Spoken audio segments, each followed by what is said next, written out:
কারণ এবার আপনি মুসলিম থেকে হিন্দু হয়েছেন। পরিমণি অপবিশ্বাসকে নিয়ে একটা পোস্ট করেছিল, সেখানে লেখা ছিল এমন যে অপবিশ্বাস নাকি 6 মাস হিন্দু থাকে আর 6 মাস মুসলিম থাকে। এখন থেকে অপবিশ্বাসের সাথে বোন পাতানো টিকটকার মেহেজাবিনও 6 মাস হিন্দু থাকে এবং 6 মাস মুসলিম থাকে। একজন মুসলিম হয়েও পুজোর সাথে সজ্জিত হয়ে উৎসব পালন করা, এটার মনে হয় অপবিশ্বাসের কাছ থেকে উৎসাহ পেয়েছেন তিনি। তুই বান্দি তোর যে বোন আছে সে আমাদের মেহেজাবিন আপাতত রমজান মাস আসলেই ইমানদার হয়ে যায়। আবার যখন পুজো আসে তখন আমাদের মেহেজাবিন আপাতত হয়ে যায় মা দুর্গা।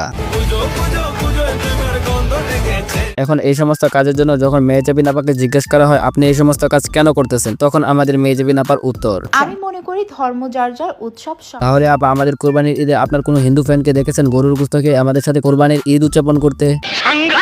হিন্দু ধর্মাবলম্বী যারা আছেন দয়া করে আমার কথায় কেউ কষ্ট পাবেন না। আমি জাস্ট প্রমাণ করার চেষ্টা করতেছি যে এই টিকটকার যে সমস্ত কথাবার্তা বলতেছে সেসব গাঁজাখড়ি কথাবার্তা। যদি একটু ভালো করে লক্ষ্য করে দেখেন তাহলে এরকম অনেক হিন্দু পরিবার বা অনেক হিন্দু ভাইয়া এবং আপুরা আছে যারা আমাদের রোজা পালন করেন এবং ইসলামকে বিশ্বাস কোন হিন্দু ভাই বোন আমাদের মতো রোজা পালন করে? গাজার দাম কমে গেছে নাকি? তোমার সাহসটা একটু বেশি। সাহসের কি দেখছেন কাকা? উনি ওনার কাজকর্মকে হালাল প্রমাণ করার জন্য ওনার ইচ্ছা মতো আমাদেরকে ফতোয়া শোনাচ্ছে। অনেক হিন্দু পরিবার বা অনেক হিন্দু ভাইয়া এবং আপুরা আছে যারা আমাদের রোজা পালন করে। চিন্তা করেন আমাদের দেশটা এখন কোথায় গিয়ে পৌঁছাইছে। একজন টিকটকারের কাছ থেকে এখন আমাদের ইসলামিক জ্ঞান অর্জন করতে হবে, যার কিনা সামান্য স্বরবর্ণ মনে রাখার সামর্থ্য নাই।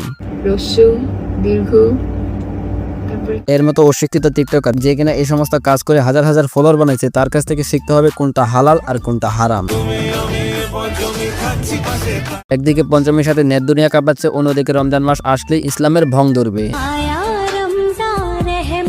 একটা জিনিস উপলব্ধি করলে বুঝতে পারা যায় যে মেয়েটা ইসলাম ধর্ম অনুসারী হওয়ার পরে সামান্য ভিউজের জন্য অন্য ধর্মের সাথে সজ্জিত হয়ে উৎসব পালন করতে পারে, সে মেয়ে তো রমজান মাসে আবার ইসলামিক কন্টেন্টও বানাইতে পারে, তাই না? তাহলে দিন শেষে তার অরিজিনাল ধর্ম কোনটা সেটাই তো জানা হলো না। আমার মতে দিন শেষে আমরা সবাই মানুষ, তাই কে হিন্দু কে মুসলিম এটা দেখে আমি মানুষের সাথে চলি। ঠিক আছে আপা, মানুষের টাকা হলে নিজের জন্মদাতার পিতাকে ভুলে যায় সেটা শুনেছি, কিন্তু সামান্য ভিউজের জন্য নিজের ধর্মকে হাসির পাত্র বানায় এটা আজ প্রথম দেখলাম। মানে কি বলবো, যাই হোক আপনার এইসব ভিডিও ডিলিট করে অতি সত্বর ক্ষমা চাওয়া উচিত, তা না হলে পরে দেখবেন বাংলাদেশের মধ্যে এইগুলো নিয়ে বড় ধরনের একটা কন্ট্রোভার্সি শুরু হয়ে গেছে, যেগুলো আপনার কন্ট্রোলের বাইরে চলে যাবে। আমার মতে দিন শেষে আমরা সবাই মানুষ, তাই কে হিন্দু কে মুসলিম এটা দেখে আমি মানুষের সাথে চলি। আপনি যেভাবে বলেন আপনি ধর্ম যাচাই বাছাই করে মানুষের সাথে চলাফেরা করেন না, এই কথাটা আপনার মুখে মানায় না, এটা শুধুমাত্র রাজনীতিবিদদের মুখে মানায়। আর আপনি যে বললেন চলাফেরার কথা, কিন্তু আপনি তো চলাফেরা করেন না, আপনি তো ডিরেক্টলি মুসলিম হয়ে অন্য ধর্মের সাথে সজ্জিত হয়ে উৎসব পালন করে আপনার অডিয়েন্সদের উৎসাহ দিচ্ছেন। একজন মুসলিম হয়ে এই সমস্ত কাজ কখনোই করতে পারেন না।